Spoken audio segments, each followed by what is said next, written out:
Israel की तरफ से शुरू किए गए हमलों का जवाब देते हुए ईरान ने भी पहली बार अपनी सबसे खतरनाक मिसाइलों में से एक से हमला बोला। हवा में ये मिसाइल जिस लिहाज से अपनी दिशा बदल रही थी, मानो ये सच में हमले से पहले डांस कर रही हो। सेजिल नाम की इस मिसाइल ने इजराइल के एयर डिफेंस सिस्टम तक को मात दे दी है।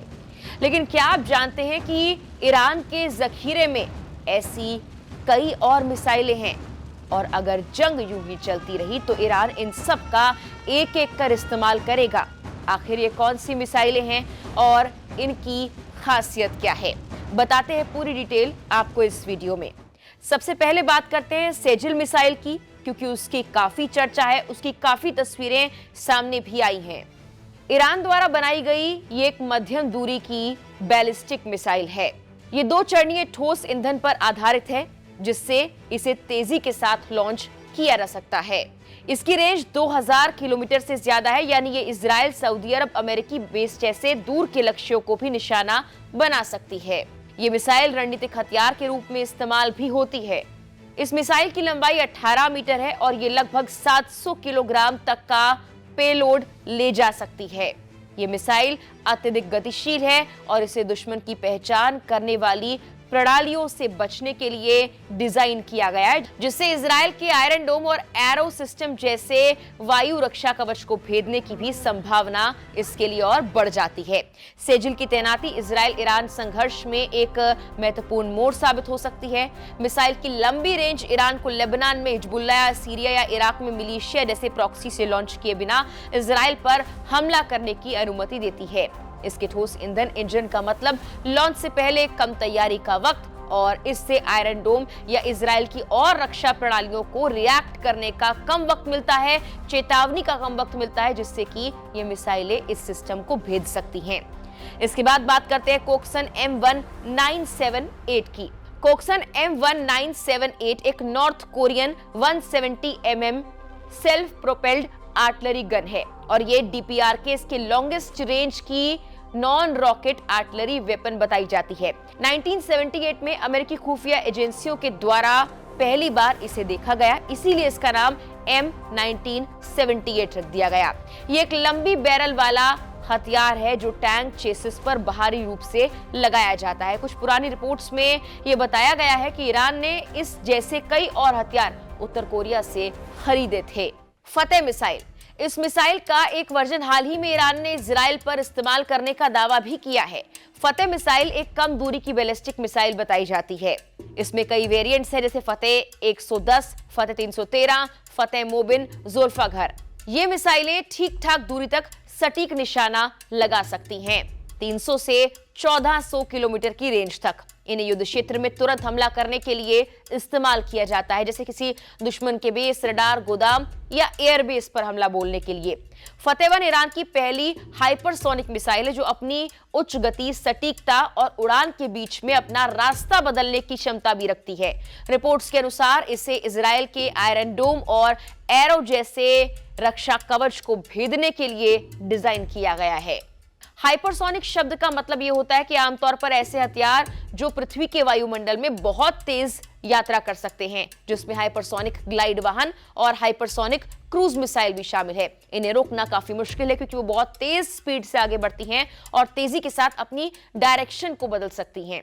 इसके बाद बात करते हैं सिमॉर्ग की। सिमॉर्ग एक 2 चरणीय तरल ईंधन वाला ईरानी अंतरिक्ष प्रक्षेपण यान यानी SLV है, जिसे उपग्रहों को पृथ्वी की निचली कक्षा में स्थापित करने के लिए वैसे डिजाइन किया गया है। लेकिन अमेरिकी खुफिया विश्लेषक ये कहते हैं कि सिमॉर्ग के कई घटकों को लंबी दूरी की बैलिस्टिक मिसाइलों को बनाने के लिए फिर से इस्तेमाल किया जा सकता है।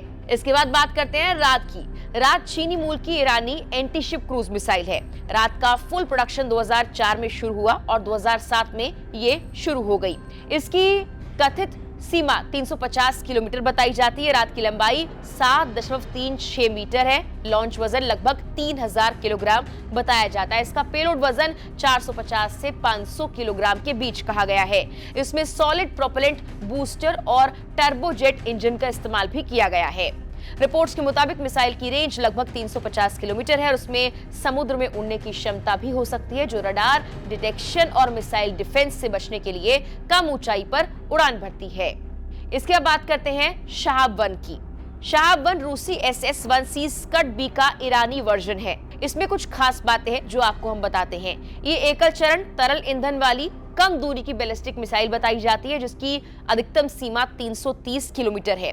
ईरान ने 1990 और 2000 के दशक की शुरुआत में इराक में मुजाहिदीन खल्क संगठन यानी MKO के शिविरों के खिलाफ शहाब-1 का बड़े पैमाने पर इस्तेमाल भी किया था। अब बात करते हैं शहाब-2 वेरिएंट की। शहाब-2 रूसी SS-1D स्कड-C का ईरानी वर्जन है। ये एक एकल चरण द्रव चलित कम दूरी वाली बैलिस्टिक मिसाइल बताई जाती है। इसकी अधिकतम सीमा 500 किलोमीटर है और ये 770 किलोग्राम के अधिकतम पेलोड के साथ एक एकल वॉरहेड ले जाती है। इसके बाद बात करते हैं क़ियाम-1 की। क़ियाम-1 ईरान द्वारा विकसित और तैनात एक तरल ईंधन वाली बैलिस्टिक मिसाइल बताई जाती है, लेकिन ये कम दूरी की बैलिस्टिक मिसाइल है। ये मिसाइल शहाब-2 SRBM का स्वदेशी वर्जन है। ईरान के और स्कड वेरिएंट्स के मुकाबले इसमें बाहरी टेलफिन नहीं होती और इसमें एक अलग वॉरहेड है। ईरान ने 2017 के कई मौकों पर युद्ध अभियानों में क़ियाम-1 का इस्तेमाल भी किया है। इसके बाद बात करते हैं ज़ुल्फ़िकार की।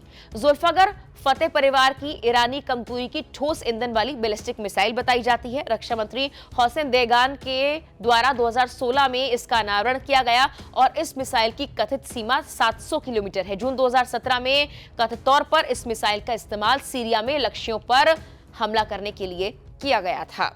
अब बात करते हैं इमाद गदर की। ईरान ने मूल शहाब-3 मिसाइल के कई वेरिएंट्स बनाए हैं। इन्हें अलग अलग खुफिया और मीडिया स्रोतों द्वारा शहाब-3A, शहाब-3B, शहाब-3D, शहाब-3M, कद्र-1, गदर-1 और इमाद के रूप में भी जाना जाता है।